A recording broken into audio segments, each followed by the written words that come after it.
بسم الله الرحمن الرحيم، والصلاة والسلام على أشرف المرسلين. درسنا النهاردة بعنوان بريفكس.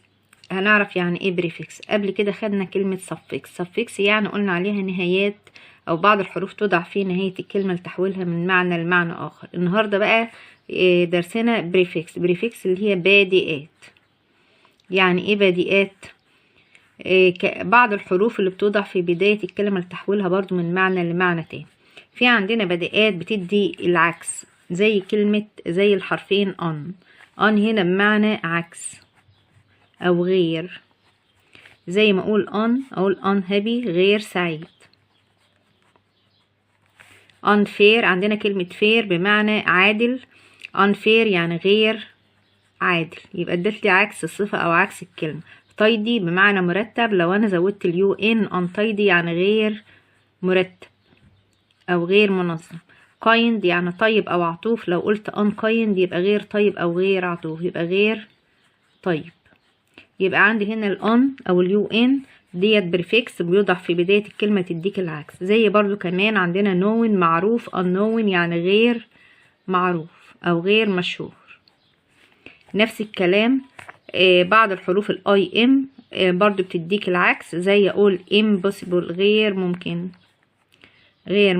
او ممكن اقول مستحيل او غير قابل للحدوث. impolite يعني غير مؤدب، اللي طبعا لو انا شلت الاي ام هتديك كلمة polite اللي هو مؤدب، زودت الاي ام اديتك عكس الكلمة.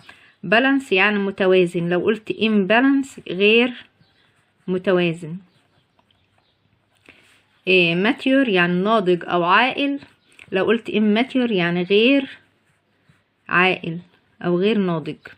نفس برضو الحروف، في بعض الحروف زي الاي ار بتديك العكس. زي كلمة regular منتظم، لو زودت اي ار يبقى irregular غير منتظم. responsible مسؤول، irresponsible يعني غير مسؤول. عندي كمان المقطع ال او بقول عليه البريفكس ال اللي هو الاي ال. زي كلمة illegal يعني قانوني، لو قلت illegal يعني غير قانوني او غير شرعي.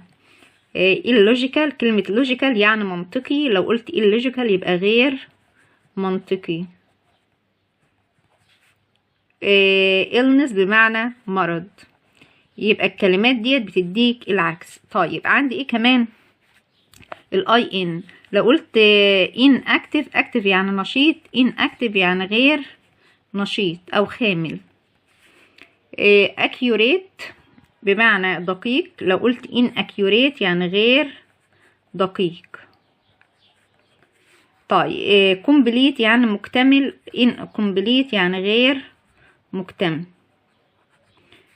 capable يعني قادر او عنده المقدرة على، incapable يعني غير قادر على.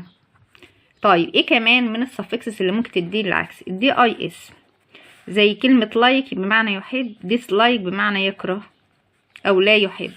appear يعني يظهر، disappear على بعضها بمعنى يختفي.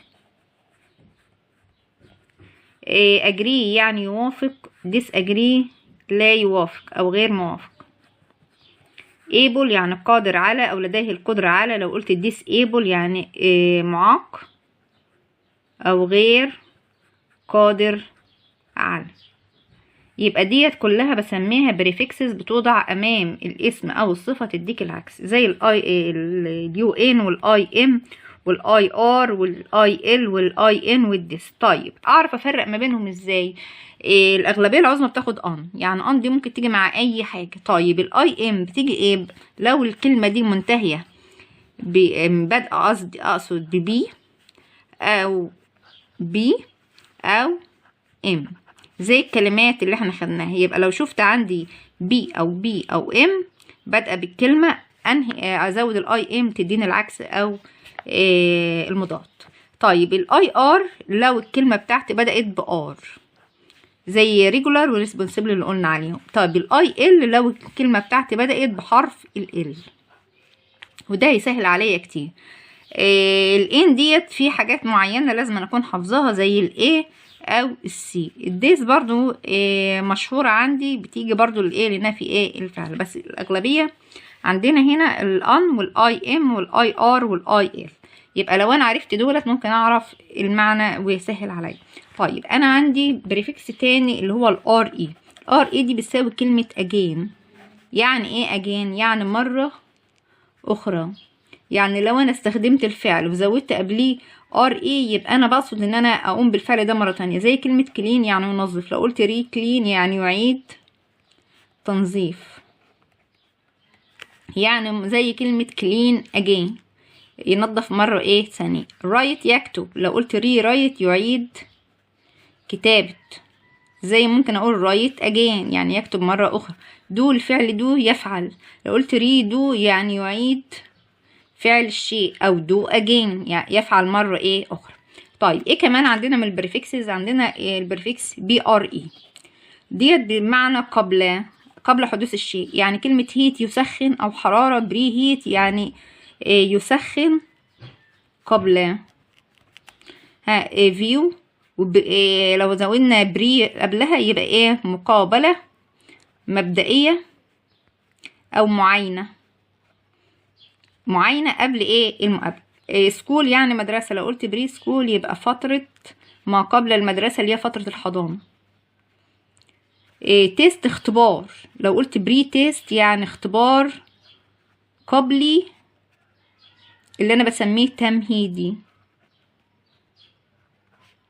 يبقى كلمة بري او المقطع بري عندي بمعنى قبل حدوث الشيء. طيب عندنا هنا مس MIS دي بمعنى خاطئ او يخطئ او يسيء.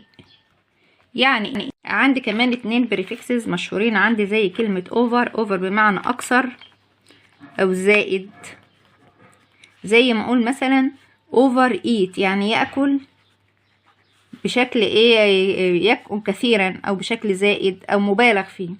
اوفر وورك يعني عمل زائد عن الحد او مضغوط في عمل. اوفر ويت اللي هو وزن زائد. اوفر هيت يعني درجة حرارة عالية او يسخن بشكل اوفر او بشكل كبير.